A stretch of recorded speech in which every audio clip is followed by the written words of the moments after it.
So, if you haven't heard, the U.S. Department of Justice has cracked down on this notorious high volume exchange called bitzlato.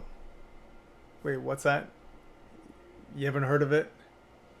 Neither have I, and neither have many people across the board, across the world, actually.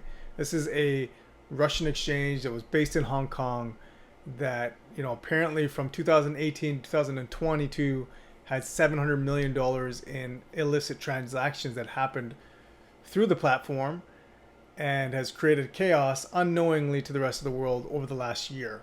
So the Department of Justice has been monitoring this exchange, but yet they weren't monitoring FTX, they weren't monitoring BlockFi or Celsius or Voyager or anything other large entity that was much more well known and closer to them. Interesting how that works. But look, they held an emergency announcement today. It was actually a surprise announcement today. And the fact that no one knew this was even going to be announced, let alone this was going on behind the scenes for the last apparently year. Okay, so they came out. I'm not going to play the video here, but the Deputy Attorney General, Lisa Monaco, was all over here talking about how this exchange is responsible for anti-money laundering, taking advantage of the taking advantage of the crypto ecosystem, and really feasting on the crypto community. But here's the thing. I want to point this out as well, is that they said that the crackdown against bitzlato was the most significant U.S. action against a crypto criminal network to date. That's what the Deputy Attorney General said. But I want to point you guys into this direction here. So the tagged wallets, at the time of the live stream, the tagged wallets only had $11,000 in them. Now you could be like, okay, they knew what was coming, they withdrew, no big deal. But the wallets in question, at its peak, had $6 million in them. $6 million. So they go on to say that the volume of money involved in this event is minor when compared to the recent collapse of Three Arrows Capital. But even calling it minor is making it way more significant than it actually is. And I'm going to show you exactly how the Bitcoin price reflected this news. And when I say Bitcoin, that's obviously a reflection of the entire crypto community. Okay, but first, I do want to point this out. Okay, the memes today were pretty hilarious, and we're gonna kind of cover it out and see what exactly was going on here. All right, and this is gonna lead right into the price point of what I'm talking about. So the memes here are pretty funny. You've got one person, one army character here with bitzlato being like a little small leaf. You got the DOJ there, and you've got all these people here, sleeping customers, the unaware, the actual innocent, and you've got BlockFi, Voyager, Celsius, and FTX all causing harm while they sleep. Okay, bitzlato here is just the DOJ, very small. It's like a feather. It's not even anything to be concerned about. That's kind of tickling the DOJ as it surrenders. So pretty interesting how that works out, right?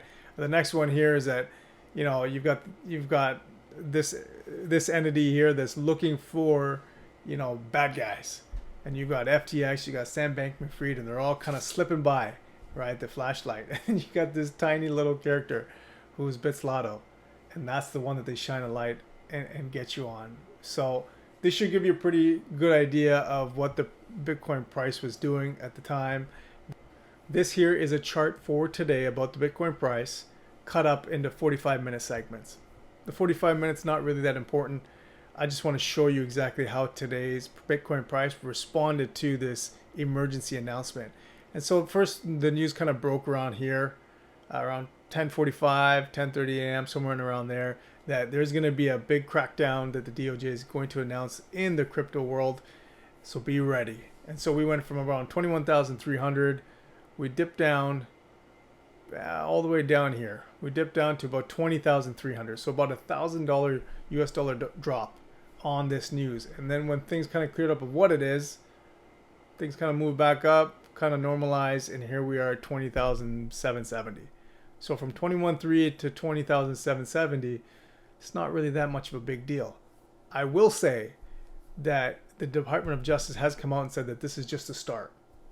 and so that they've got a bunch of other things that they've had in the works, and that they'll come out and kind of announce what those are. So we don't know what those ones are, but bitzlato itself, I mean, that's nothing, absolutely nothing. I've never even heard of it at all. I've been in this game for 3 years, three years plus, and things and individuals like Altcoin Daily or whatnot. I mean, they've been in it for a very long time, and this is an obscure exchange even to them. So much to do about nothing, as BitBoy would call it, a nothing burger. What I will say that's could cause some ripples is this whole digital currency group. What's happening with them? They are the parent company of Gemini and Genesis, and them halting dividends could be a harbinger of things to come. Who knows what's going to happen with them? If they fold or something major happens there, we will get some obvious ripples because of them. But they've been in the news for a little bit. Gemini and Genesis have been in the news for a little bit. Very different from the FTX Three Arrows Capital fiasco, in which that was a spontaneous bust right in front of our faces all at once. This one's kind of like, we know Genesis is filing for bankruptcy, so that's kind of baked in. It's kind of what would be expected anyway. So we'll see what happens on that front. But in terms of this U.S. Department of Justice and bitzlato, I mean, I'll leave you with this meme itself, because this is the best thing you could ever look at to point out exactly how much of a difference or what kind of an impact this announcement made.